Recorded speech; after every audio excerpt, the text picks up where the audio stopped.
નમસ્કાર મિત્રો, સ્વાગત છે તમારું અમારી યુટ્યુબ ચેનલમાં.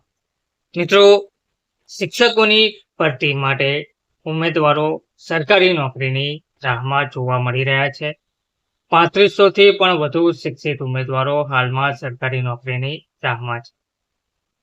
આ માટે શિક્ષકોની ભરતીની માંગ સાથે આવેદનપત્ર પણ પાઠવવામાં આવ્યું. વિગતવાર માહિતી જોઈએ તો રાજ્ય સરકાર દ્વારા કચ્છમાં શિક્ષકોની ઘટને દૂર કરવા માટે ભરતી પ્રક્રિયા હાથ ધરવામાં આવી છે. ત્યારે આ ભરતીમાં કચ્છના સ્થાનિક ઉમેદવારોને અગ્રિમતા આપવામાં આવે તેવી માંગ સાથે ઉમેદવારોએ કલેક્ટરને આવેદનપત્ર પાઠવીને રજૂઆત કરવામાં આવી હતી.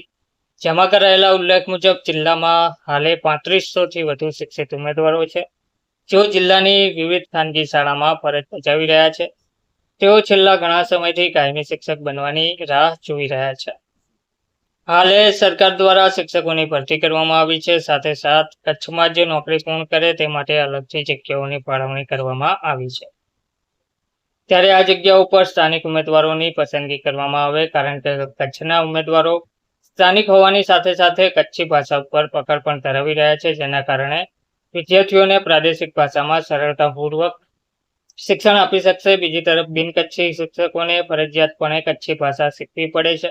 ત્યારે સરકાર દ્વારા જાહેર કરાયેલી કચ્છની સ્થાનિક ભરતીમાં સ્થાનિક ઉમેદવારની ભરતી કરવામાં આવે તેવી રજૂઆત છે. ટેટ પાસ હોય તેવા કચ્છના ઉમેદવારોએ કલેક્ટરને આવેદનપત્ર પાઠવી ભરતીમાં સ્થાનિકને 50% અગ્રિમતા અપાય તેવી પણ માંગ કરી હતી.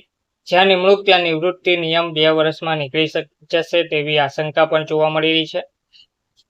આ તકે કચ્છ સ્ટાર્ટ ગ્રુપના સુધા તખતસિંહે જણાવ્યું હતું કે 2018ને લઈને અત્યાર સુધી કચ્છની સ્થાનિક શિક્ષકોની ભરતી થાય તેમાં કચ્છના સ્થાનિક શિક્ષકોને જ પ્રાધાન્ય મળે તે માટે સતત ગાંધીનગર ખાતે તમામ ધારાસભ્યોને લઈને રજૂઆત કરી હતી, જેના પગલે કચ્છમાં સ્થાનિક ભરતીને નિર્ણય લેવાયો છે. પરંતુ આમાં ઓલ ઓવર ગુજરાતના ફોર્મ ભરાય છે, પરંતુ અમારી માંગ છે કે આમાં કચ્છના સ્થાનિક શિક્ષકોની જ ભરતી કરાય તો જ ભાષાનું પ્રાધાન્ય જળવાશે, કારણ કે ખાવડા બન્ની વિસ્તાર કે નખત્રાણા તાલુકા કે માંડવી તાલુકામાં દરેક જગ્યાએ કચ્છી બોલી છે. તેમાં પણ શબ્દોના અલગ અલગ અર્થો નીકળે છે.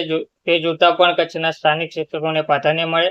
જ્યાં નિમણૂક ત્યાં નિવૃત્તિ નિયમ 2 વર્ષમાં નીકળી જાય તેવી આશંકા છે, કારણ કે 2014માં બોન્ડનો નિર્ણય લેવાયો હતો, જે 2019માં નીકળી ગયો હતો. તે જોતા કચ્છના સ્થાનિક શિક્ષકોને પ્રાધાન્ય મળે તે જરૂરી જોવા મળી રહ્યું છે. ધન્યવાદ.